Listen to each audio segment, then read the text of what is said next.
가장 먼저 말씀드리고 싶은 게 뭐냐면 SAT는 일단 영어 시험이 아니라는 거예요. 제 블로그를 보시고 이제 저하고 연락을 하셨던 분들은 제가 너무 이거를 귀에 닳도록 이야기를 좀 많이 드린 것 같아서 좀 죄송하기는 한데 어찌됐든 간에 이렇게 생각해 보시면 한번 편할 것 같아요. 수능 국어에서 점수가 안 나온다고 해서 내가 한글 실력이 떨어지는구나. 이렇게 학생들이 생각 안 하거든요. 학생들이 수능 국어에서 점수가 안 나오는 이유는 좀 어떤 언어라는 것에서 보편적으로 이런 어떤 좀 반복되는 논리 구조나 이런 어떤 특정한 문장이 나왔을 때 그거를 가지고 논리적인 추론을 해낼 수 있는 능력이 부족하다라는 게 더 맞는 이야기이기 때문에 영어 시험만으로 본다라고 그러면은 한계가 있어요. 점수가 오르는 데에는. 물론 어느 정도 선까지 점수가 오르는 데에는 영어 실력이 필수적이기는 해요. 하지만 리딩 섹션도 그렇고 라이팅 섹션도 그렇고 어느 정도 이 보편적으로 언어가 가지고 있는 성질, 이거를 얼마나 학생이 잘 다룰 수 있는가. 이게 학생의 학업 성취도하고 직접적으로 관련이 있거든요. 과학을 하는 학생이어도 상관이 없어요. 과학을 하는 학생들도 대학을 가면은 교과서를 읽고 공부를 해야 돼요. 교과서를 읽고 공부를 해낼 수 있는 능력을 테스트하는 것 자체가 SAT 시험이라고 보시면 돼요. 그래서 대학교들에서 SAT에 이렇게 초점을 많이 맞춘다. 이거에 대해서 신뢰를 많이 한다라는 거죠. 대학교들에서. 제가 그냥 단적인 예로 한번 말씀드릴게요. 그러니까 이게 SAT에서 조금 테스트되는 유형의 그런 묻는 논리라고 보시면 돼요. 그러니까 만약에 이 위의 문장을 읽고서 이 건물에서 불이 나면 알람이 울릴 것이다 라는 거를 가지고 이 밑에 거를 추론할 수 있을까요? 한번 생각해 보셔도 될 것 같아요. 이 건물에서 불이 나지 않으면 알람이 울리지 않을 것이다. 그 다음에 하나 더 해볼게요. 그러면 알람이 울리면 이 건물에서 불이 난 것이다. 이러면 맞을까요? 이거 한번 볼게요. 그러면 알람이 울리지 않으면 이 건물에서 불이 나지 않은 것이다. 자, 한국어 시험인가요? 아니거든요. 한국어 시험이 아니라 어느 정도 학생들이 그러니까 이 공부를 잘하는 학생들은 이게 기본으로 탑재돼 있어요. 무의식적으로. 자기가 공부를 여태까지 해오면서 자기가 뭐 하는 건지 몰라요. 이거는 이제 학창 시절에 다 아마 배우셨을 거예요. 이제 이 필요 충분 조건하고 이제 뭐 대우 관계 그런 거를 묻는 건데 학생들이 이거를 포멀하게 학교에서는 배우지 않기 때문에 이런 거가 나오면 이제 아리까리하단 말이에요. 아리까리예요. 그냥 보면 이 말이 이 말인 것 같고 저 말이 저 말인 것 같고. 한국어 시험이 아니라는 거예요.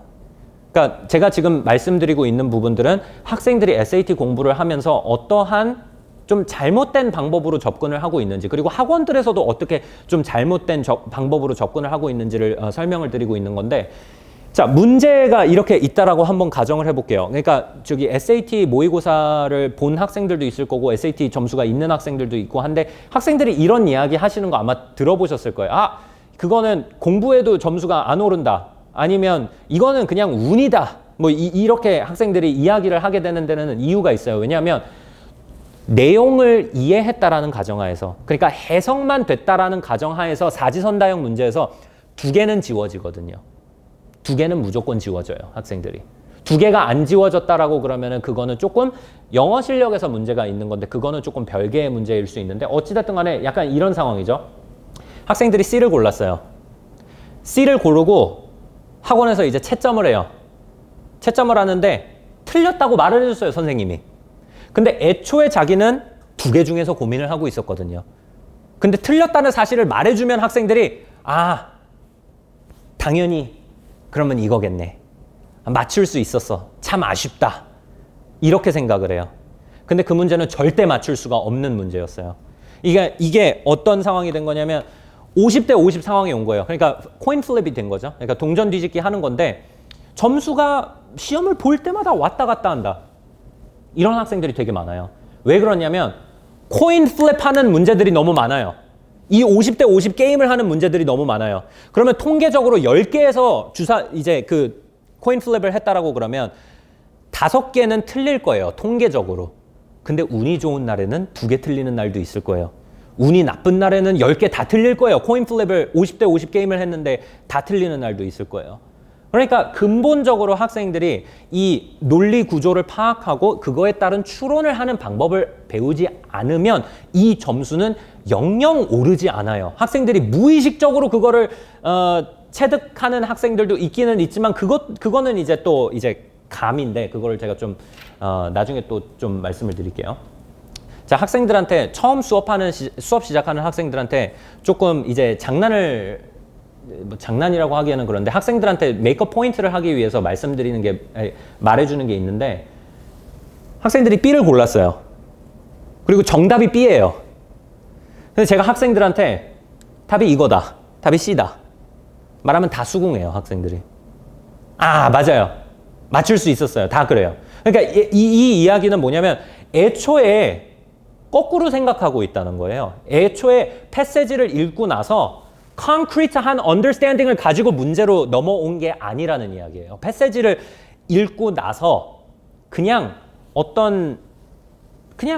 대략적으로 이런 내용을 이야기하는 것 같다. 어떤 프레임이나 어떤 틀 없이 글을 이해하려고 하다 보니까 학생들이 이제 거기에서 좀 애를 먹는 거죠. 보통 이제 또 학원에서 좀 많이 강조하시는 부분이 뭐냐면 문제 유형별 풀이 이런 거를 좀 많이 강조를 하세요. 그러니까 그리고 학생들도 문제 유형별 풀이가 중요하다고 생각하고 라이팅 섹션에 있어서는 맞는 말이에요. 라이팅 섹션에서는 왜냐하면 문법 문제가 딱딱 떨어지게 있고 유형 딱 이제 각 유형마다 해야 되는 것들이 분명하기 때문에 근데 리딩 섹션에서 이런 문제를 가지고 이런 유형의 문제를 반복해서 풀었다고 그래서 점수가 오를까 한번 생각해 볼 필요가 있어요. 그러니까 문제에서 물어보는 게 뭐냐면 패세지 2를 읽고 나서 패세지 2의 사람이 패세지 1이 한 이런 말에 대해서 어떻게 대답을 할 것 같아? 이렇게 물어본 거예요. 그러니까 사실상 메인 아이디어 자체를 파악하라는 문제죠. 그러니까 제일 얘가 궁극적으로 하고 싶은 이야기가 무엇이냐를 물어본 거예요. 근데 학생들이 헷갈리거든요. 왜냐하면 해놓은 이야기가 너무 많기 때문에. 그러면 궁극적으로 해놓은 이야기는 뭐냐라고 그러면 애들이 딱 떨어지는 대답을 하지는 않아요. 그냥 제일 중요한 인포메이션은 이건 것 같아요. 그래서 왜 그거냐라고 그러면 이유는 없어요. 학생들이 패세지를 읽으면서 밑줄은 치고 있는데 너 뭐를 밑줄 치고 있냐라고 그러면 중요한 거를 밑줄 친대요. 그러면 중요한 거를 판단하는 기준이 뭐냐라고 그러면 기준이 없어요. 그냥 막연한 거죠. 그게 이제 보통 이제 학생들이 하는 가장 큰 실수 그리고 좀 SAT 학원에서 그게 어드레스가 안 되는 부분들이다라고 보시면 돼요. 좀 이제 시간 관계상 제가 조금 넘어가려고 하는데 그러니까 SAT에 있어서 그러니까 학생들이 좀 그런 이야기를 되게 많이 하더라고요. 해외 학생들은 어떨지 모르겠는데 좀 이제 국내 학생들 뭐 저기 외대부고 학생들이나 뭐 민사고 학생들이 맨날 이제 뭐 공부는 재능이다 아니면 공부는 노력이다 뭐 이거에 대해서 막 서로 디베이트도 하고 막 그러더라고요. 근데 이제 이거에 대해서 한 번쯤은 생각을 해보셨을 거예요. 공부는 재능이냐 노력이냐. 재능이 맞아요, 일단. 그러니까 재능이 맞다라는 거는 그런데 그 사람 어떤 특정한 사람들한테만 해당이 되는 건데 어떤 학계에 큰 획을 그을 만한 그러니까 공부로 끝장을 볼 만한 사람들은 재능이 있어야 되는 게 맞아요. 운동선수들도 재능이 있는 사람이 운동선수가 될 수 있는 것처럼. 그런데 SAT 시험은요? 근데 SAT 시험 같은 경우에는 그러니까 전혀는 아니라고 말씀드릴 수는 없지만 어떤 학생들이 물론 이제 학생들 간의 편차는 있을 수 있어요. 재능이 있는 학생들이 좀 더 빠르게 점수가 오르는 학생들이 있고 어떤 학생들은 조금 더디게 오르는 학생들도 있기는 있는데 SAT 시험 정도의 레벨은 누구든지 할 수 있어요. 영어에 하자가 없다라는 가정하에서는 영어에 하자가 있는 학생이다라고 그러면은 좀 저학년 학생이라고 그러면 그거를 메꿀 수 있는 시간이 조금 필요하기는 하겠지만 고학년 학생이면 조금 좀 시간이 좀 벅찰 수도 있어요. 근데 이제 영어가 다 메꿔졌다는 가정하에서는 저는 그렇게 생각해요. 누구든지 ER 섹션에서, 그러니까 영어 섹션에서 750 이하를 받을 이유가 없어요. 옳게 공부를 했다라는 가정하에서는. 그런데 옳게 공부를 하지 않기 때문에 방향성 없이 공부를 하는 거죠. 그러니까 예를 들어서 내가 체대 준비를 하는 학생인데, 체대 준비를 하는 학생들인데 학생이 그림 그리는 연습을 하고 있어요. 그러니까 조금 극단적인 얘기는 한데 자기가 해야 되는 공부를 해야 되는 거거든요. 학생들은 자기 목표에 따라서 SAT 점수를 올리는 게 목표라면 SAT 공부, SAT에서 물어보는 게 뭔지를 공부를 해야 되는데 보통 학생들은 그냥 막연하게 영어 공부를 한다든지 그 영어 공부가 뭐 그냥 무작정 읽어보고 무작정 단어를 외우고 이런 식으로 한다든지 하기 때문에 그 방향성이 부족하다라는 거죠. 근데 다시 이 이야기로 돌아와서 재능이나 노력이냐 이렇게 나누는 거는 저는 이거는 근데 좀 틀린 이분법이라고 봐요. 이 이분법 자체가. 왜냐하면 여기에서 지금 나올 수 있는 결론이 딱 두 가지예요. 재능이냐 노력이냐라고 그러면 재능이다라고 했을 시에는 공부는 재능이니까 그러면 나 공부하지 말아야겠네? 이런 결론이 나오든지 아니면 노력이다라는 결론이 나오면 이게 어떤 상황이 되냐면 학부모님들이 학생한테 야단을 치시는 상황이 나와요. 내가 이렇게까지 너 학원도 보내주고 뭐도 하고 했는데 너는 왜 노력을 안 하니? 노력이라는데 공부는 노력이라는데 왜 공부를 안 하니? 그러니까 왜냐하면 이 노력이라는 거를 조금 정확하게 볼 필요가 있어요. 노력이라는 거는 사실 노력이 생각해 보시면 타고나는 부분들도 있어요. 일단 노력을 하고 싶은 학생, 그러니까 노력이라는 거에 있어서 학생들이 의지로 컨트롤 가능한 부분은 극히 일부분이에요. 와, 나 진짜 공부 열심히 해야지. 이렇게 뭐 유튜브 막 모티베이션 동기부여 영상 보고 막 신나가지고 공부하는 거 그런 거 3일 이상 가지 못해요. 그런 것들은. 의지적으로 자기가 할 수 있는 거는 한계가 있어요. 의지로 컨트롤 불가능한 부분들이 사실 더 커요. 그러니까 그냥 태어날 때부터 resilience가 강한 학생들, 나는 그냥 노력을 더 노력이 그냥 몸에 밴 학생들도 있는 반면에, 그러니까 과거의 어떤 경험들, 내가 공부를 계속 했었는데 내 점수가 계속 그 자리다 라고 그러면 그 학생들은 의식적이 아니라고 그러더라도 무의식 중에 어떤 무기력함이 머릿속에 박힐 수밖에 없어요. 그렇게 되면 노력할 수 있는 인센티브가 생기지를 않거든요. 그렇게 되면 학생한테 노력을 해라 아무리 이야기해봤자 학생은 할 이유가 없는 거예요. 그러니까 그런 상황이나 자기가 가지고 있는 어떤 신념들, 그리고 어떤 상황, 급박해진 상황에서는 노력 잘하잖아요. 그러니까 그런 것들이 다 요소가 된다라는 거죠. 그러니까 제가 왜 이 말씀을 드리냐면 이게 어머님들 그리고 제가, 그러니까 교육자가 해줘야 되는 부분들이거든요. 학생들한테 너 왜 노력 안 해? 이렇게 이야기하는 거는 이 부분을 다 고려하지 않은 이야기예요. 이거를 만들어줘야 돼요, 학생들한테. 이거를 어떻게 만들어주느냐. 저는 이거라고 보거든요. 일단 처음에 학생들이 기회가 생길 거예요. 그러니까 어떤 특정한 계기가 있으면 어떤 학생들은 이제 딱 그 기회가 주어졌을 때 부정적인 반응이 나와요. 그냥 이거 하기 싫다. 그냥 이렇게 생각이 들면 그냥 거기서 끝나는 거고, 한번 해봐야지 라는 반응이 들면 그 다음으로 넘어가는 거죠. 그러면 노력을 일단 해보겠죠. 그 노력을 했다라는 가정하에서 어떤 학생들은 보상이 나올 거고 어떤 학생들은 보상이 안 나올 수가 있어요. 그러면 이제 resilience에 따라서 조금씩 다르기는 하겠지만 보상이 안 나온 학생들은 negative한 감정이 associate 될 수밖에 없어요. 노력을 했는데도 보상이 없다?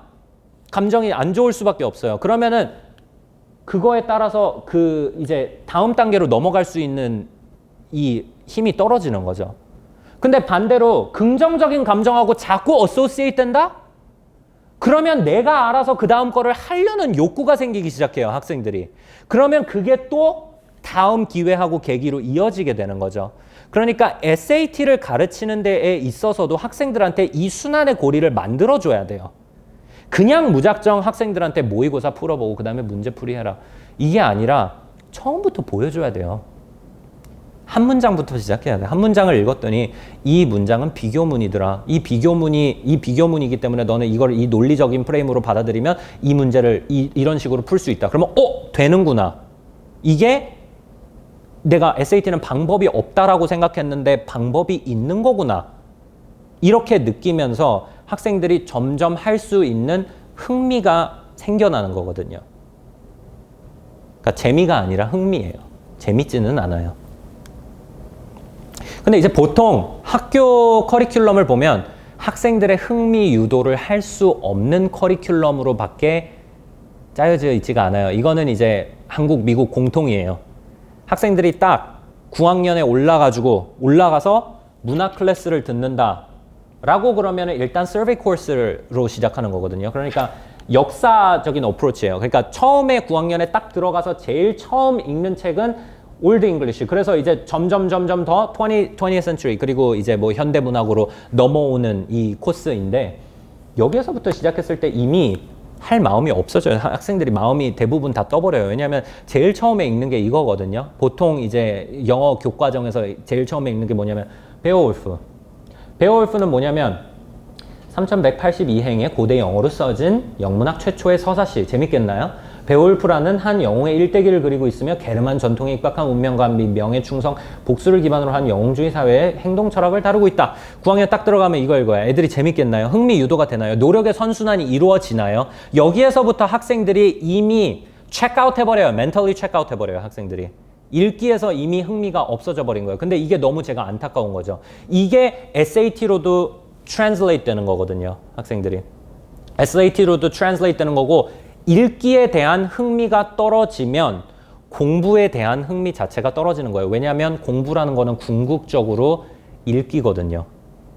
학생들이 내가 혼자 공부할 때는 공부가 잘 안 되는데 선생님이 풀어주니까 잘 이해가 됐어요. 이렇게 뭐 교과목에서 만약에 케미스트리를 공부한다고 그랬을 때 교과서 읽을 때는 이해가 안 가는데 선생님이 설명해 주시니까 잘 알아듣겠어요. 라는 거는 못 읽는 거예요. 공부라는 거는 곧 읽기이기 때문에 이게 그만큼 중요하다라는 말씀을 드리고 싶은 거예요. 자, 좀 안타까웠던 게 뭐냐면 제가 조카가 있는데 7학년이에요. 7학년인데 저기 싱가포르에서 학교를 다니고 있거든요. 근데 얼마 전이 아니라 조금 걔가 6학년 때인가 제가 이제 한번 만날 일이 있어가지고 제가 또 SAT 선생님이다 보니까 물어보는 질문이 뭐 뻔하겠죠. 그냥 그래서 물어봤어요. 제일 좋아하는 책이 뭐냐? 물어봤더니 1984년을 제일 좋아한대요. 그러니까 근데 이게 어떤 느낌이냐면 일단 1984년이 어떤 책인지 아시는 분들도 있고 모르시는 분들도 있는데 좀 쉽게 설명해 드리자면 6학년짜리 애한테 제일 좋아하는 영화가 뭐니 물어봤더니 기생충이라고 말하는 거예요. 이거는. 그러니까 일단 그 기생충이 나쁜 영화라는 건 아니에요. 그러니까 근데 기생충 안에 그런 내재되어 있는 그런 은유하고 그런 subtlety 뭐 그런 것들을 다 6학년짜리가 이해했다라고 그러면 그것도 저는 되게 무서워요, 일단. 근데 왜 학생들이 이렇게 하게 되느냐? 자꾸 그거를 강요하니까. 그러니까 너는 나중에 하이스쿨 가가지고 이 책 읽을 거니까 아니면 너는 미들스쿨 가가지고 이 책 읽을 거니까 그러니까 이거는 네가 좋아해야 되는 책이다. 이런 식으로 이제 하다 보면 학생들이 조금씩 여기서 마음이 떠날 수밖에 없거든요. 그리고 refer pleasure 하는 학생들이 얼마나 있는지는 모르겠는데 제가 이제 SAT 반을 한다라고 그러면은 읽기에 있어서 이미 다 mentally check out 된 학생들이 거의 대부분이에요. 점수가 높은 학생들이라고 하더라도. 그래서 궁극적으로 이 말씀을 왜 드렸냐면 궁극적으로 안 오르는 그 끝자락에서 1500에서 1550으로 오르는 그 점수대 있잖아요. 그 점수대에서 학생들이 제일 못 맞추는 문제가 뭐냐면 이거예요. 저자는 무엇을 말하고 있는가가 아니에요. what을 물어보는 게 아니에요. 이거는 누구든지 맞춰요. 근데 진짜 어려운 거는 뭐냐면 저자는 자신의 요점을 어떻게 전달하는가. 왜냐하면 이거는 글에서도 나와 있지 않거든요. 학생들이 자기가 읽기가 습관이 돼 있고 읽기가 습관이 돼 있지 않다라고 그러면은 철저한 방법을 가지고 이거를 파악하는 방법을 알지 못한다라고 그러면은 풀 수 없는 문제들이거든요. 왜냐하면 지문에 답이 있는 문제가 아니에요. 아까 그런 논리적인 문제가 아니기 때문에. 한번 예시로 한번 보여드릴게요. 자, 이거는 SAT 패시지예요. SAT 패시지인데 제가 한글로 번역을 했어요. 근데 제가 일부러 더 어렵게 번역을 하려고 그런 게 아니라 그 단어들 자체를 영안사전을 보면서 제가 딱 골라서 맞는 단어 선택을 해서 고른 건데 한 번만 읽어봐 주세요. 조금 이제 어려우실 수도 있는데 이제 뭐 한 번만 봐주셨으면 좋겠습니다.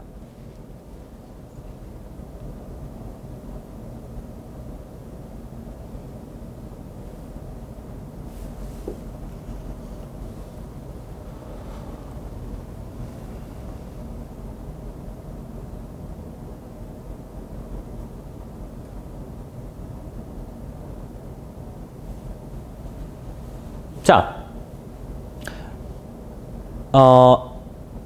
한글 시험인가요? 예, 일단 한글 시험 아니에요. 일단 한글 시험 아니고요. 그러니까 제가 일부러 어렵게 적으려고 이런 단어들을 고른 거는 아니에요. 그러니까 뭐 비간섭 교리, 뭐 이런 것들이, 그러니까 능변적인 주찬자, 이런 것들이 제가 그냥 그 단어 선택 자체를 보고 한 거거든요. Doctrine of Non-Interference, Eloquent Exponent 이렇게 나와요. 그러고서 이렇게 물어봐요. 비간섭의 교리를 실행에 옮겼던 이야기는 그래서 어떠한 역할을 하는가? 어떠한 역할을 하는가? 이렇게 물어봐요. 그러면 이것 같은 경우에는 이거를 반복적으로 푼다라고 해서 맞출 수 있는 거는 아니에요. 정답은 C인데 유머러스한 통찰. 자, 이제 이 점프를 학생들이 할 수 있어야 되는 거거든요. 그러면 이제 학생들이 그냥 보통 이제 이 문제를 틀리는 학생들은 B를 고른다든지 아니면 뭔지 모르겠다 이렇게 이야기를 하는데 왜 유머러스한지를 몰라요, 학생들이.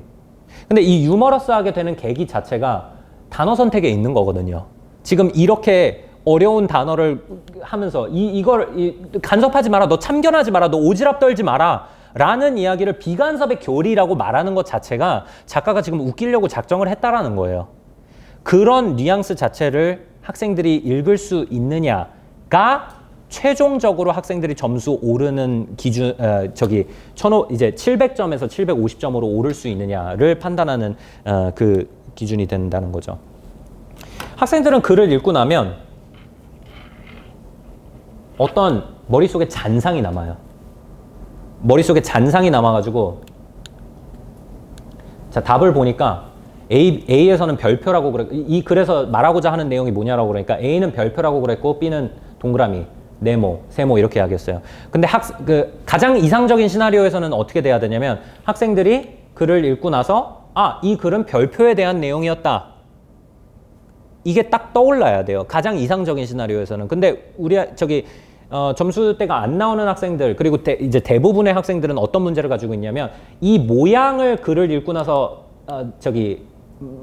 알아내는 게 아니라 이 글을 읽고 나서는 어떤 밀가루 반죽 형태만 남아요. 그냥 이 물질만 있어요. 이 물질만 있다 보니까 이게 별표 모양으로 만들면 별표 모양도 되는데 동그라미 모양으로 만드니까 동그라미도 되는데 이것도 되는데 이것도 되는데 이렇게 생각하게 되는 거예요. 그러니까 애초에 글을 읽는 프레임 자체가 없어요. 학교에서도 그거는 가르쳐 주지도 않아요. 읽기라는 클래스가 있지가 않기 때문에.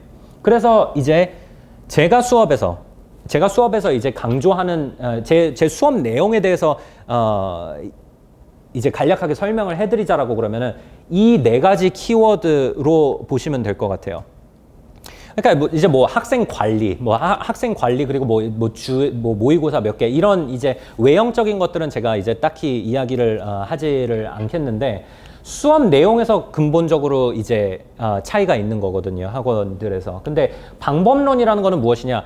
아이들한테 가서 SAT 공부를 한 아이들이 있다라고 그러면 가서 한 번만 물어보세요. SAT 지문 읽는 방법이 뭐냐? 방법을 가지고 있지 않을 거예요. 방법이 없어요. 그러니까 없다는 게 아니라 그 학생들 입장에서는 방법이 없어요. 그냥 한 문장 한 문장 열심히 읽고 있다라는 거죠. 방법을 가지고 읽는 게 아니라. 그러니까 그 방법론을 무의식적으로 글을 잘 읽는 학생들은 하는 것을 학생들한테 의식적으로 할 수 있도록 이끌어내는 거죠. 스텝 바이 스텝으로. 그 다음에 이제 근본부터 한다는 것도 같은 맥락에서 처음에는 미시적인 독해를 할 줄 알아야 돼요. 문장. 그 다음에는 거시적인 독해, 문장하고 문장 사이의 관계, 문단하고 문단 사이의 관계, 그리고 그거를 가지고 논리적인 추론을 할 수 있는 것까지 그렇게 3단계로 다 차근차근 가야 되는 거거든요. 처음부터 문제 풀면 그게 안 된다라는 거죠.